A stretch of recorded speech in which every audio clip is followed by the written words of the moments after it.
এই গণ অভ্যুত্থানের উদ্দেশ্যকে ব্যর্থ করবার জন্য পাল্টা কোন প্রতিবিপ্লবের চেষ্টা চালানো হয়, ছাত্র জনতার সঙ্গে কাঁধে কাঁধ মিলিয়ে হেফাজতে ইসলামের সকল নেতা কর্মীরা রাজপথে প্রহরা বসাতে হবে। জাতির যে কোনো ক্রান্তিকালে, ইসলামের যে কোনো প্রয়োজনে রক্ত দেওয়ার জন্য আবার শাপলা চত্বরে যেতে আমরা প্রস্তুত থাকবো। স্বাধীনতা রক্ষার জন্য যুদ্ধে যেতে আমরা প্রস্তুত থাকবো। যে কোনো অপশক্তিকে বুকের রক্ত দিয়ে রুখে দেওয়ার জন্য প্রস্তুত থাকবে।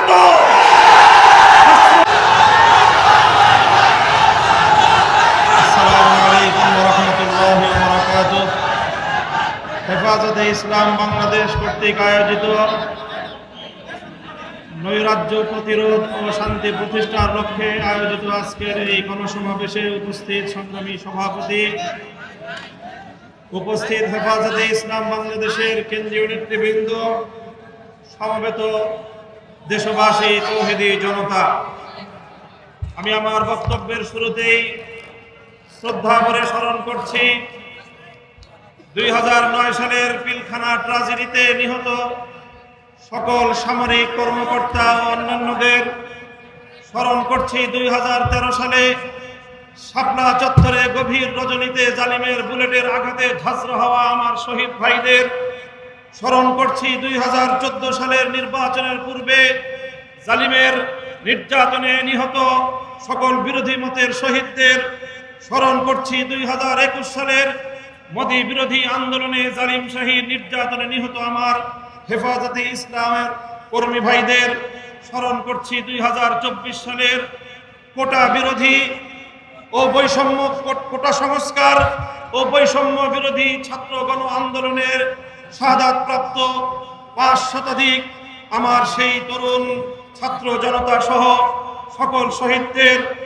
তাদের সকলকে শ্রদ্ধা ভরে স্মরণ করি এবং এই সকল হত্যাকাণ্ডের বিচার দাবি করি। সেই সঙ্গে এই সকল শহীদদের পরিবার পরিজন এবং যারা আহত হয়ে হাসপাতাল এবং বিছানায় কাতরাচ্ছে, তাদের পাশে দাঁড়াবার জন্য দেশবাসীকে আহ্বান জানাই।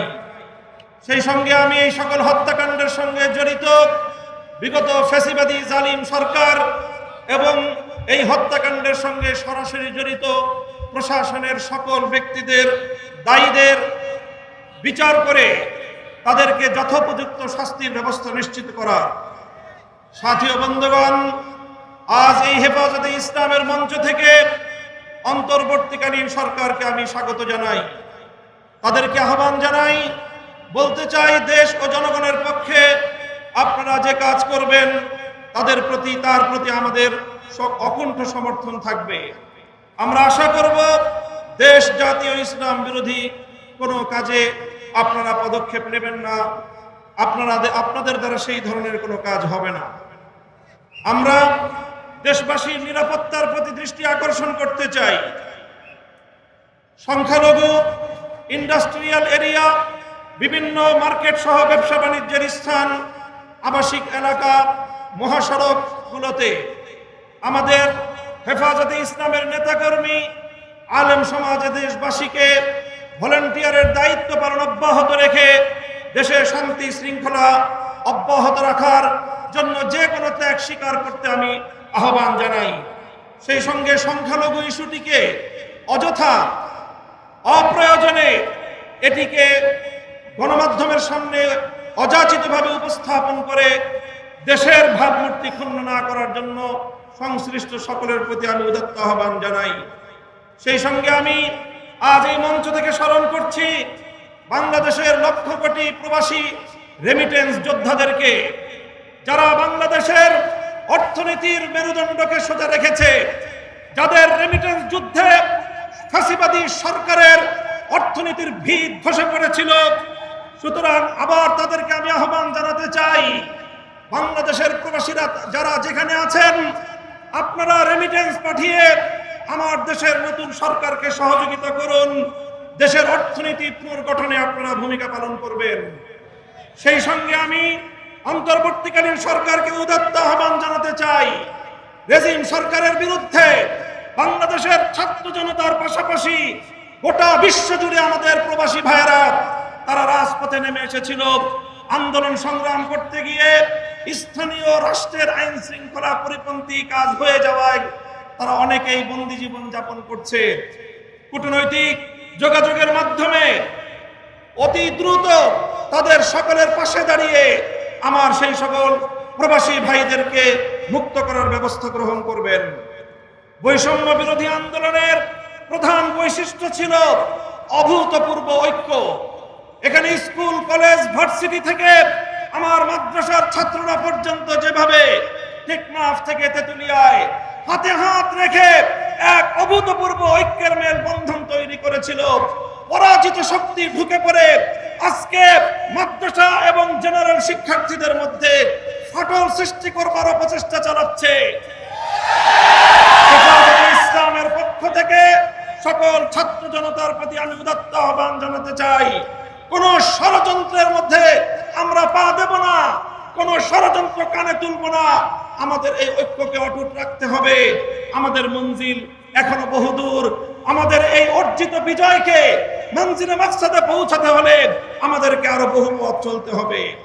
আমি অন্তর্বর্তীকালীন সরকারকে উদাত্ত আহ্বান জানাবো, রাজনৈতিক দলগুলোর সঙ্গে সমন্বয় করে প্রয়োজনীয় রাষ্ট্র সংস্কারের কাজ সেরেই জাতীয় নির্বাচনের অঙ্গীকার জাতির সামনে আপনারা ব্যক্ত করবেন এবং সেই অঙ্গীকার পালনে আপনারা দায়িত্বপূর্ণ ভূমিকা পালন করে চলবেন।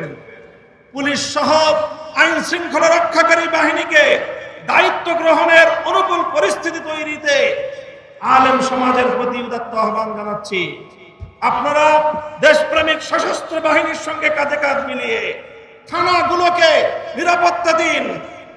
আইন শৃঙ্খলা রক্ষাকারী বাহিনীর সাধারণ যে সকল সদস্যরা নিহত হয়েছেন, নিরপরাধ যে সকল সদস্যরা এই গোলযোগে নিহত হয়েছেন, তাদের প্রতি আমি সহমর্মিতা জ্ঞাপন করছি।